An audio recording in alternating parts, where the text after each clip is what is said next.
How would you react if you caught the person sitting next to you on a long flight sending text messages to someone else, criticising you, the way you look, perhaps the weight that you're carrying? Because that's exactly what happened to a plus-size model, Natalie Hage, on a flight from Dallas to Los Angeles. Well, Natalie decided to call out the man who she says was fat-shaming her and documented it all on social media. Let's have a look. I couldn't help but notice that before we took off, you were sending really horrible text messages about me to somebody. I wasn't. I have photos. Yes, you were. You said, they said something about, well, hope she didn't have any Mexican food. And you said, oh, she ate a Mexican. Well, if my flight doesn't take off the ground, you know why. I apologize. You got me, and I was drinking. And I apologize. Do you normally make fun of fat people? Like, is that something that you like to do? You notice that I was nice to you when we were in the air, and I think that thing up for you. Right. I didn't want part of your table. You made me feel so uncomfortable to exist in this seat. In fairness, you probably shouldn't be sitting in the Mexico seat. You know, when they ask you, are you willing and capable to assist people in getting off the airplane in an emergency, do you honestly think that you are? That's funny because I work out about 5 times a week.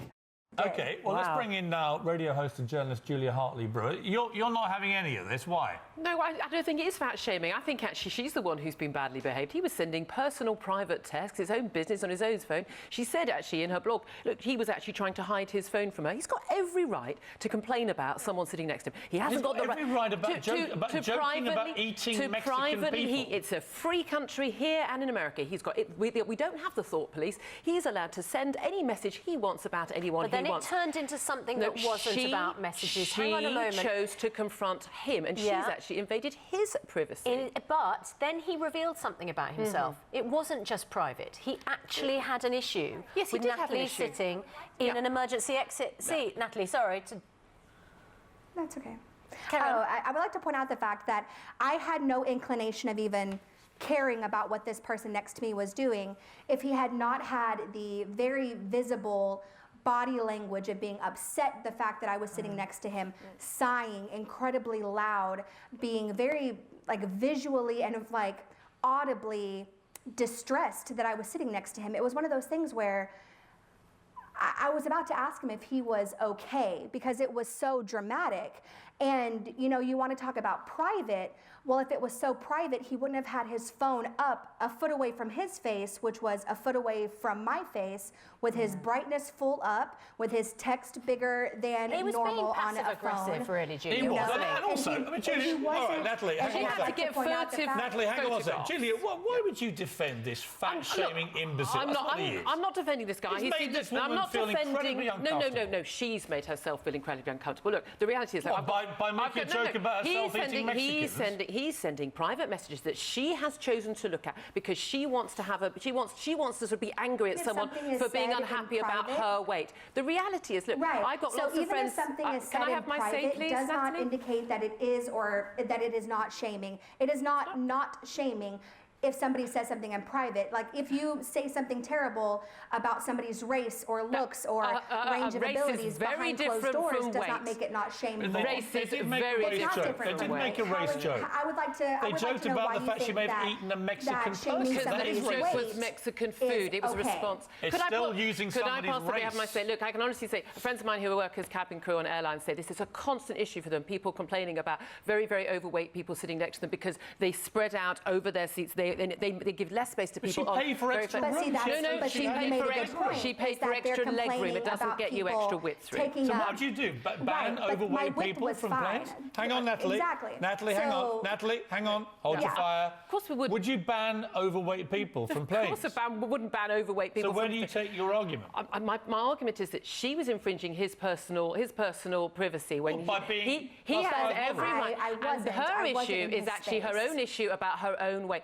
This whole this notion of fat shaming. If someone came up to her in the street and was abusive or shouting at her, or he did that on the plane, then fair enough. That's not what's happened. She has her own issue with her own weight. If you have to buy a bigger airline seat because you don't fit in a normal airline seat, you need to deal with your own weight issues. What about when he says to her, you can't deal with an emergency? But I absolutely do fit the seat, and I was not in his face. I want you to realize also, too, why this was so atrocious is because I'm sitting there a foot away from somebody, seeing them say these things to their friend and talk about how his phone he is so deliberately. squished Sure. So squished against the window that he was leaving an imprint, and there were several inches between this person. Not only am I seeing him say these atrocious things, but they are absolute lies. And that's exactly, you can tell it by the gentleman's body language when I call him out about how fidgety and tense and how he does apologize because he knows it wasn't true. OK, final word, Gillian. Final word is, I just think, no, if you were happy with yourself, I don't think you'd be sitting there getting angry about some idiot on the plane next to you. I think he's got every right to send any private text message he wants, and frankly, you should have put your headphones in and got on with your own life. Right, but I think that also says more about your character, the fact that you don't think that somebody's shaming somebody else for their weight than it does about me or my insecurity. You've tried to shame him. Right, well, No, you can't shame someone who isn't ashamed of themselves. Whether or not.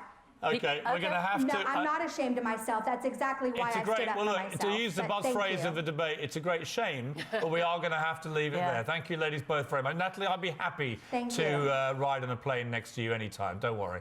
And I think it's a really interesting point that you raised, Natalie, about the fact he admitted he'd been drinking. So what was his ability going to be like? So what's he doing in an emergency seat? Yeah. He should be the one. Perhaps we should stop people having alcohol. Shamed. I would rather Natalie try to save me than some drunken, fat-shaming beast.